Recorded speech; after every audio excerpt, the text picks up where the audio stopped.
Hello guys, welcome back to my YouTube channel. আশা করি আপনারা সবাই খুব ভালো আছেন। তো আজকে আমি ভাবলাম আপনাদের সঙ্গে শেয়ার করি যে আমি কুচবিহারে এসেছি। তো এখানে প্রত্যেক শনি মঙ্গলবার করে ডুরিয়া হাট বসে। তো হাটটা বিশাল বড় হয়।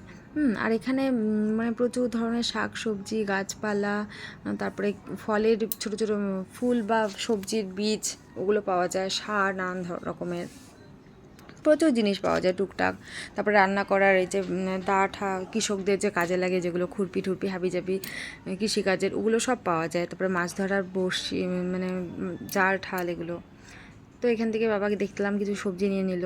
তারপরে যেখানে ফুলের গাছের দোকানটা, আমার খুব ভীষণ ভালো লেগেছে এই গাছের দোকানটাতে। প্রচুর ফুল গাছ ফল গাছ, এখানে ফুল গাছই বেশি ছিল এই দোকানটাতে।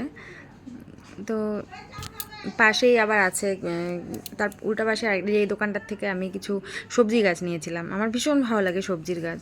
এখান থেকে লঙ্কা, তারপরে লঙ্কা, বেগুন আর টমেটো গাছ নিয়েছিলাম। আর এখানে হচ্ছে দেখছি আলু, পিছনটাতে দেখছি প্রচুর আলু স্টোর করা, হয়তো বাইরে কোথাও যাবে।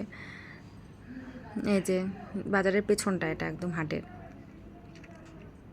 তারপরে এই যে এখানে হচ্ছে সারের দোকান। তো আমি কানে ধরেছি আর কোনোদিনও সারকে নিব না, কারণ হচ্ছে সার না, তো সরি বীজ নিব না। বীজও নিয়েছিলাম, সারও নিয়েছিলাম একবার আমাদের আলিপুরদুয়ার থেকে। আমি তো গল্পটা আপনাদের সঙ্গে শেয়ার করি। তো একবার আলিপুরদুয়ারের আমাদের এখানের যে সেটা আছে দুর্গাবাড়ির পেছনটাতে একটা হাট হতো। তো আমি গিয়েছিলাম হাটে। তো ওখান থেকে আমার খুব ভালো লাগতো যে বীজ লাগাবো, সবজি হবে নিজের বাগানের। তো তারপর ওখান থেকে অনেক বেশ কিছুটা বীজ কালেকশন করে নিয়ে এসেছি বিভিন্ন ধরনের। তো আমি নিজেই গেড়েছি, আমি তো বুঝি না, কিছু কিছু হয় আগের দিন ভিজিয়ে রাখতে হয়। তো সেরকম না, আমি জাস্ট নিয়ে গেড়ে দিয়েছি, হয়নি কিছুই, এক দুটো হয়তো হয়েছিল ছোটো ছোটো। তারপরে 3-4 মাস পর যখন আমাদের বাড়ির মানে মালিটা আসে, আমি বিয়ের পর দেখছি যে উনিই কাজ করে অনেক বছর থেকে, শাশুড়ির কাছে শোনা।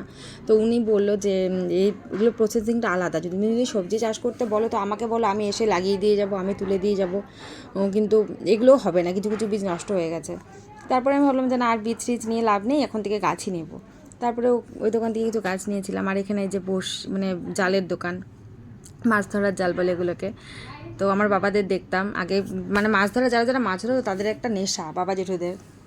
আমাদের কুচবিহারে যখন কোথাও পাস দিত তখন দেখতাম রোববার করে বাবা জেঠুরা চলে যেত, আর আমরা বসে থাকতাম কখন আসবে দেখবো এই তাজা মাছগুলোকে। আর এই যে এখানে দেখছিলাম কিছু, এগুলো কি টেংরি বিক্রি হচ্ছে। তারপর হচ্ছে তোমার যেখানে খাসির মাংস তো যেরকম ফেমাস আমাদের কুচবিহারের ডুরিয়া হাট, কিন্তু আমি কিন্তু শনিবার আর মঙ্গলবার করে আমরা নিরামিষই খাই, তার জন্য ওইখান থেকে নিয়ে ফ্রিজে স্টোর করে রাখি, পরের দিন রান্না করা হয়। কিন্তু এখানে একদম ফ্রেশ পাওয়া যায়, প্রচুর খাসি মানে কাটা হয়। এগুলো দেখলেন আর খেতে ইচ্ছা করে না।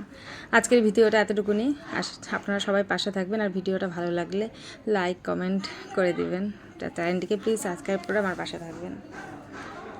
বাই।